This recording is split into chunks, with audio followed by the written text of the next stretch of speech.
Assalamualaikum warahmatullahi wabarakatuh. Perkenalkan, nama saya Jahra Amelia Sapitri dengan NIM 210101010192 dari lokal A21 Konsentrasi Akidah Akhlak, jurusan Pendidikan Agama Islam, Fakultas Tarbiyah dan Keguruan.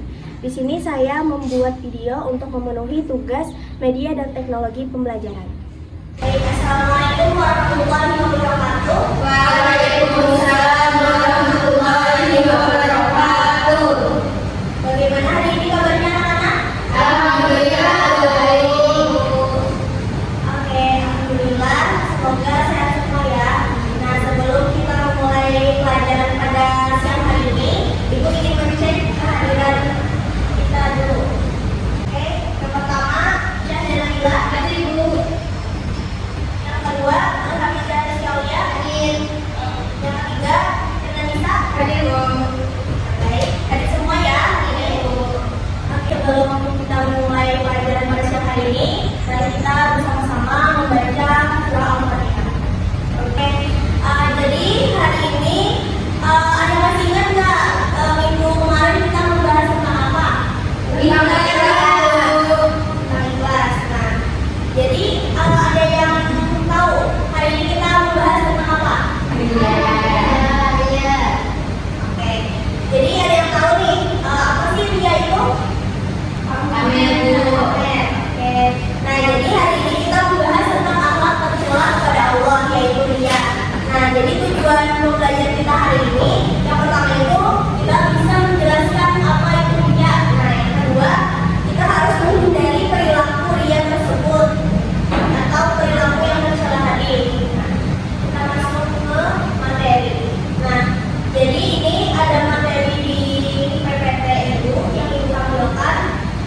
Ibu minta Caca untuk membacakan pengertian riya.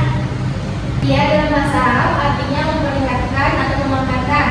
Secara istilah riya yaitu memperlihatkan sesuatu kepada orang lain, baik barang maupun perbuatan baik yang dilakukan dengan maksud agar orang lain dapat melihatnya dan akhirnya memujinya. Baik, kemudian yang berikutnya silakan Ija. Macam-macam. Riya jari yaitu ibadah atau kebaikan yang mengajarkan di depan orang lain yang tujuan tidak untuk mengagungkan Allah, melainkan demi mencari kebenaran lain atau kebanggaan atau tujuan selain Allah. Kemudian yang B, riya hati yaitu melakukan ibadah atau kebaikan secara terang-terangan tapi dengan maksud agar dia dihormati dan dimuliakan oleh masyarakat. Riya hati merupakan mengacu yang hati yang halus dan sama yang bentuknya sama dengan riya jari yaitu mengharapkan. Kemudian Syahda, bacakan dalilnya. Dalil dari dia itu di surah An-Nisa ayat 142 yang artinya sesungguhnya orang munafik itu hendak menipu Allah, tapi Allah lah yang menipu mereka. Apabila mereka berdiri untuk sholat, mereka lakukan dengan malas. Mereka bermaksud tidak atau ingin dipuji di hadapan manusia, dan mereka tidak mengingat Allah kecuali sedikit sekali. Dengan surah An-Nisa ayat 142. Jadi, kemudian yang selanjutnya ini menjelaskan sedikit. Nah, jadi perilaku yang tidak termasuk kategori riya itu yang pertama ada memandang semua makhluk itu tunduk di bawah penguasaan Allah. Nah, jadi dengan adanya makhluk ini mendatangkan kesenangan dan dapat pula kita tuh menimbulkan bencana karena kita itu tidak membutuhkan pujian atau sanjungan dari mereka. Kemudian yang kedua itu melatih diri kita untuk beramal secara ikhlas seperti yang kita pelajari di minggu kemarin tadi, tentang ikhlas walaupun sebesar apapun yang kita lakukan. Nah, kemudian itu berusaha menyembunyikan dan merahasiakan ibadah dari orang lain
jadi ini sudah Ibu tuliskan dari pertanyaan-pertanyaan kalian. Dari ketiga pertanyaan yang Ibu tulis ini, siapa yang mau menjawab terlebih dahulu? Satu orang. Ya, silakan. Lalu aku menjawab pertanyaan dari Caca, yaitu contoh dan perilaku A. Yang pertama itu mengumpat dan mencaci maki seseorang. Oke, jawaban dari Ija benar. Ini Ibu kasih hadiah. Ya. Nah, tadi kan sudah dijawab oleh Ija dari pertanyaan Caca, contoh dari perilaku sum'a. Nah, sisanya Ibu ingin menjawab dari pertanyaan Ija, contoh dari Ria Jali. Nah, jadi Ria Jali ini itu tuh seseorang yang baru melaksanakan ini seperti dia tuh melaksanakan sedekah, tapi dia ini di tengah-tengah orang lain. Nah, tapi maksudnya ini dengan bermaksud ingin mendapatkan pujian, tapi dia baru saja mau melakukan. Nah, dari pertanyaan Syahda, contoh dari perilaku Ria. Contoh dari perilaku Ria ini, itu misalkan seorang siswa yang ingin sedang melaksanakan sholat. Nah, bisa aja sholat duha. Jadi pas ada guru kan, dia ini kayak langsung mau sholat duha dengan dia tuh niatnya dengan mendapatkan nilai yang bagus. Nah, mungkin itu contoh dari Ria.